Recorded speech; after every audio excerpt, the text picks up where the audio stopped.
Hello friends, welcome to மாங்கனி சமையல். இன்றைக்கி நம்ம மாங்கனி சமையலில் ரொம்பவே ஈஸியாக செய்யக்கூடிய ஒரு லஞ்ச் காம்போ பிளைன் பிரியாணி, அதுக்கு ரொம்பவே அட்டகாசமான ஒரு சைடு டிஷ் காளான் 65 எப்படி பண்ணுறதுன்னு தான் பார்க்க போகிறோம். இது ரொம்பவே சுலபமாக செய்யக்கூடிய ஒரு லஞ்ச் காம்போ. டக்குன்னு செஞ்சு முடிச்சிடலாம், டேஸ்ட்டும் ரொம்பவே நல்லா இருக்கும். சரி வாங்க, ஃபஸ்ட்டு நம்ம பிளைன் பிரியாணி எப்படி பண்ணுறதுன்னு பார்க்கலாம். பிளைன் பிரியாணி பண்ணுறதுக்கு ஃபர்ஸ்ட் ஒரு கடாயில் 2 டேபிள் ஸ்பூன் எண்ணெய் சேர்த்துக்கோங்க. கூடவே 2 டேபிள் ஸ்பூன் அளவுக்கு நெய். எண்ணெயும் நெய்யும் நல்லா சூடானதுக்கப்புறமா இது கூட 2 பிரியாணி இலை, கூடவே ஒரு அனாசிப்பூ, 2 பீஸ் பட்டை, 5 லவங்கம், வாசனைக்காக 4 ஏலக்காய், கூடவே சின்னதாக ஒரு ஜாதிபத்திரி அதிகமாக சேர்க்க வேண்டாம், சின்னதாக ஒரு பீஸ் சேர்த்திங்கனாலே போதும். இது லைட்டாக கலர் மாறினதுக்கப்புறமா இது கூட மீடியம் சைஸில் 3 பெரிய வெங்காயம் நல்லா மெலிசாக நீளமாக கட் பண்ணி வச்சுருக்கேன், அதை உள்ள சேர்த்துடலாம். நான் மீடியம் சைஸில் 3 பெரிய வெங்காயம் எடுத்துருக்கேன். பெருசாக இருந்துச்சுன்னா 2 சேர்த்துக்கோங்க, சின்னதாக இருந்துச்சுன்னா 4 அளவுக்கு சேர்த்துக்கோங்க. வெங்காயத்தை இந்த அளவுக்கு நல்லா மெலிசாக நீளமாக கட் பண்ணி சேர்த்துடுங்க. சேர்த்துட்டு வெங்காயம் நல்லா பொன்னிறமாகிற அளவுக்கு வதக்கிடலாம். பாருங்கள், இப்போ வெங்காயம் ஓரளவுக்கு கண்ணாடி மாதிரி வதங்கிடுச்சு. இப்போ இது கூட 4 பச்சை மிளகாய், கூடவே 1.5 டேபிள் ஸ்பூன் இஞ்சி பூண்டு விழுது சேர்த்துட்டு அதனுடைய பச்சை வாசனை போகிற அளவுக்கு நல்லா வதக்கிடலாம். இப்போ இஞ்சி பூண்டுடைய பச்சை வாசனை போய் வெங்காயம் நல்லா வதங்கிடுச்சு. இப்போ இது கூட பெரிய சைஸில் நல்லா பழமாக 2 தக்காளி கட் பண்ணி வச்சுருக்கேன், அதை உள்ள சேர்த்துடலாம். எப்பயுமே பிரியாணியெல்லாம் பண்ணுறபோது வெங்காயம் அதிகமாக இருக்கணும், தக்காளி குறைவாக தான் சேர்க்கணும். இப்போ இது கூட வெங்காயம் தக்காளி வதங்குறதுக்கு கொஞ்சமாக உப்பு சேர்த்துட்டு தக்காளி நல்லா சாஃப்டாக ஆகிற அளவுக்கு வதக்கிடுங்க.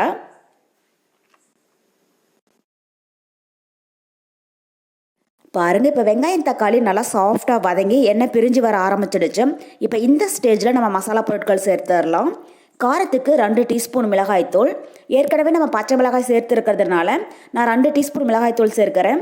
நீங்கள் உங்கள் காரத்துக்கு தகுந்த மாதிரி கூட்டவோ குறைக்கவோ சேர்த்துக்கோங்க. அப்புறம் 1 டீஸ்பூன் தனியாத்தூள், கூடவே 1 டீஸ்பூன் கரம் மசாலா.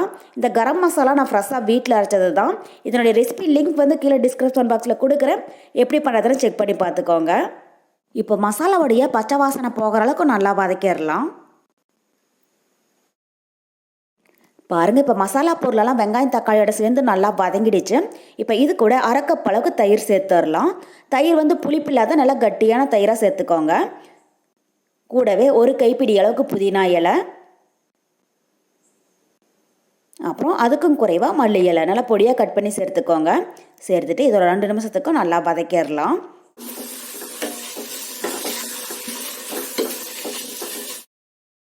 பாருங்கள், இப்போ மசாலா பொருளெல்லாம் நல்லா வதங்கி கிரேவி மாதிரி ஆக ஆரம்பிச்சிடுச்சு. இப்போ இது கூட தேவையான அளவு தண்ணி சேர்த்துடலாம். நம்ம எந்த கப்பில் அரிசி அளந்து எடுத்தோமோ அதே கப்பில் 1 கப் அரிசிக்கு 2 கப் அளவுக்கு தண்ணி சேர்த்துக்கோங்க. நான் இந்த கப்பில் தான் 2 கப் அரிசி அளந்து எடுத்தேன், அதுக்கு 4 கப் அளவுக்கு தண்ணி சேர்க்கிறேன்.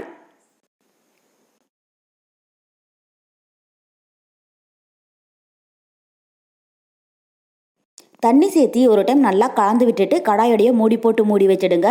மீடியம் ஹீட்டில் ஒரு 5 நிமிஷம் இருக்கட்டும். தண்ணி நல்லா கொதிச்சதுக்கப்புறமா நம்ம அரிசி சேர்த்துடலாம். இது ஒரு 5 நிமிஷம் இருக்கட்டும்.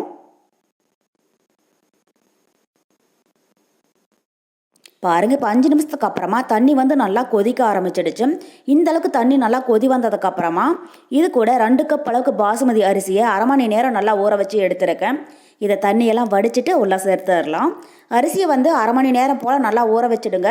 அப்போ தான் சாதம் நல்லா நீளமாகவும் உதிரியாகவும் இருக்கும். அதே மாதிரி தண்ணி நல்லா கொதி வந்ததுக்கப்புறமா தான் அரிசி சேர்க்கணும். அப்போ தான் சாதம் உடஞ்சி போகாமல் இருக்கும். இப்போ அரிசி உள்ளே சேர்த்திட்டு ஒரு டைம் நல்லா கலந்து விட்டுருங்க. இப்போ இந்த ஸ்டேஜில் உப்பு காரம் டேஸ்ட் பண்ணி பாருங்கள். உங்களுக்கு ஒரு வேளை உப்பு காரம் குறைவாக இருந்துச்சுனாலும் தேவையான அளவு சேர்த்துக்கோங்க. ஏன்னா பிரியாணி ரெடி ஆனதுக்கப்புறமா உப்பு காரம் சேர்க்க முடியாது.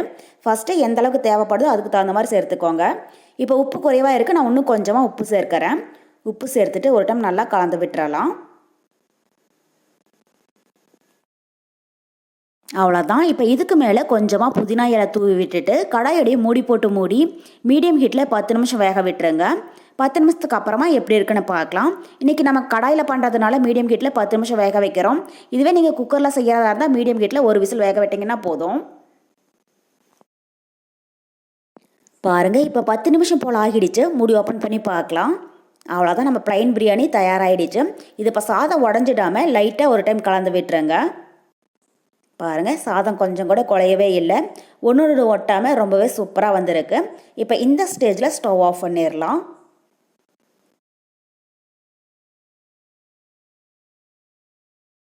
அவ்வளோதான், இப்போ நம்ம ப்ளைன் பிரியாணி தயாராகிடுச்சு. அடுத்தது நம்ம காளான் 65 ரெடி பண்ண ஆரம்பிச்சிடலாம். காளான் சில்லி பண்ணுறதுக்கு ஃபஸ்ட்டு ஒரு மிக்சிங் பவுலில் 3 டேபிள் ஸ்பூன் கடலை மாவு சேர்த்துக்கோங்க. கூடவே 2 டேபிள் ஸ்பூன் அரிசி மாவு, பச்சரிசி மாவு இல்லைன்னா புழுங்கல் அரிசி மாவு, இது ரெண்டுலையும் எது வேணாலும் சேர்த்துக்கோங்க. காளான் சில்லி வந்து ரொம்பவே மொறுமொறுன்னு இருக்கும். அரிசி மாவு இல்லை அப்படின்னா அதுக்கு பதில் மைதா கூட பயன்படுத்திக்கலாம். கூடவே 2 டேபிள் ஸ்பூன் கார்ன்ஃப்ளவர், அப்புறம் காரத்துக்கு 1 table spoon Kashmiri red chilli powder. இது வந்து நல்லா கலர் கொடுக்கும், காரம் வந்து குறைவாக தான் இருக்கும், அதனால் நான் 1 டேபிள் ஸ்பூன் அளவுக்கு சேர்த்துருக்கேன். இதுவே நீங்கள் தனி மிளகாய் தூள் சேர்க்கிறதா இருந்தால் 2 டீஸ்பூன் அளவுக்கு மட்டும் சேர்த்திங்கன்னா போதும். அப்புறம் 1 டீஸ்பூன் கரம் மசாலா. இந்த கரம் மசாலா நான் ஃப்ரெஷ்ஷாக வீட்டில் அரைச்சது தான். இதோட ரெசிபி லிங்க் வந்து கீழே டிஸ்கிரிப்ஷன் பாக்ஸில் கொடுக்குறேன், தேவைப்பட்டால் எப்படி பண்ணுறதுன்னு செக் பண்ணி பார்த்துக்கோங்க. கூடவே 1/2 டீஸ்பூன் சீரகத்தூள்.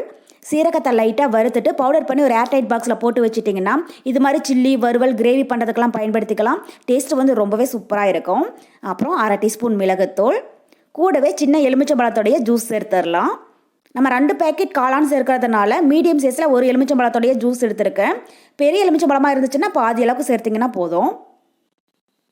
உங்களுக்கு ஒரு வேளை லெமன் ஜூஸ் வேண்டாம் அப்படின்னு நினச்சிங்கன்னா அதுக்கு பதில் புளிப்பு இல்லாத நல்லா கெட்டியான தயிர் 2 டேபிள் ஸ்பூன் அளவுக்கு சேர்த்துக்கோங்க. டேஸ்ட் வந்து ரொம்பவே நல்லா இருக்கும். இப்போ இது கூட இதுக்கு தேவையான அளவு உப்பு சேர்த்துடலாம். சேர்த்துட்டு இந்த மசாலா பொருளெல்லாம் மாவு பொருளோட நல்லா சேர்ந்து வர அளவுக்கு 2 நிமிஷம் கலந்துடுங்க. பாருங்கள், இந்த அளவுக்கு நல்லா கலந்ததுக்கப்புறமா இது கூட 1 டேபிள் ஸ்பூன் இஞ்சி பூண்டு விழுது சேர்த்துடலாம். இஞ்சி பூண்டு விழுதை ஃபஸ்ட்டே சேர்த்துட்டோம்னா மாவு பொருளெல்லாம் கட்டிப்பட ஆரம்பிச்சிடும். நல்லா கலந்ததுக்கப்புறமா சேர்த்துக்கோங்க. இப்போ இது கூட கொஞ்சம் கொஞ்சமாக தண்ணி தெளித்து நல்லா கெட்டியான மாவு பதத்துக்கு பிசைஞ்சு எடுத்துக்கலாம். தண்ணி வந்து அதிகமாக சேர்க்காம கொஞ்சம் கொஞ்சமாக தெளித்து பிசைஞ்சிக்கோங்க. நல்லா கெட்டியான மாவு பதத்தில் இருந்துச்சுன்னா தான் மசாலா வந்து காளானில் நல்லா கோட் ஆகும்.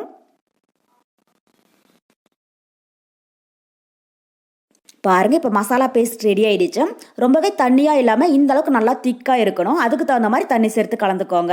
இப்போ இது கூட 2 பேக்கெட் அளவுக்கு காளான தோலெல்லாம் நீக்கிட்டு 2 டைம் கழுவி சின்ன சின்ன பீசஸாக கட் பண்ணி வச்சுருக்கேன். அதை உள்ள சேர்த்துடலாம். காளானை ரொம்பவே சின்னதாக கட் பண்ணாமல் இந்த அளவுக்கு கொஞ்சம் பெரிய சைஸாக கட் பண்ணிக்கோங்க. அதே மாதிரி தண்ணியில் போட்டு அலசிட்டு ஒரு காட்டன் கிளாத் வச்சு ஈரத்தையெல்லாம் நல்லா துடைச்சிட்டு அதுக்கப்புறமா கட் பண்ணி சேர்த்துக்கோங்க. ஏன்னா காளான் பார்த்திங்கன்னா நல்லா தண்ணி விட ஆரம்பிக்கும். நம்ம தண்ணியில் சேர்த்து அலசினதுக்கப்புறம் அது அதிகம் தண்ணி விட ஆரம்பிச்சிடும். இப்போ காளான் பீசஸ் உள்ளே சேர்த்துட்டு மசாலா பொருளெல்லாம் காளானில் நல்லா கோட் ஆகிற மாதிரி கலந்துக்கோங்க. அதிக நேரம் கலந்துக்கிட்டே இருக்காதுங்க, காளான்லேருந்து தண்ணி விட ஆரம்பிச்சிடும். ஜஸ்ட் ஒரு 2 நிமிஷம் போல் கலந்திங்கனாலே போதும். பாருங்கள், இப்போ மசாலா பொருட்கள் காளானில் நல்லா கோட் ஆகிடுச்சு. இது இப்போ எண்ணெயில் போட்டு பொரிச்சு எடுத்துடலாம்.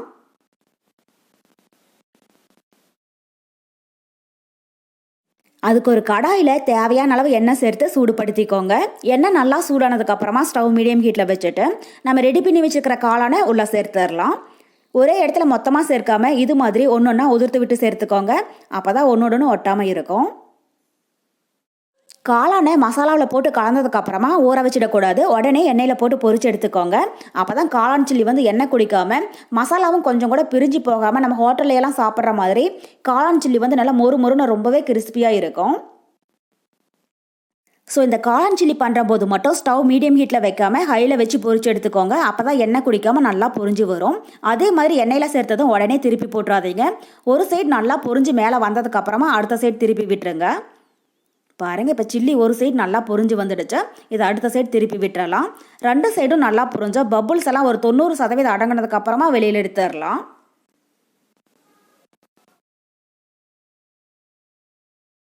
பாருங்கள், இப்போ நம்ம காளான் சில்லி 2 சைடும் நல்லா பொரிஞ்சு பொன்னிறமாயிடுச்சு. பபுள்ஸும் ஒரு 90% அடங்க ஆரம்பிச்சிடுச்சு.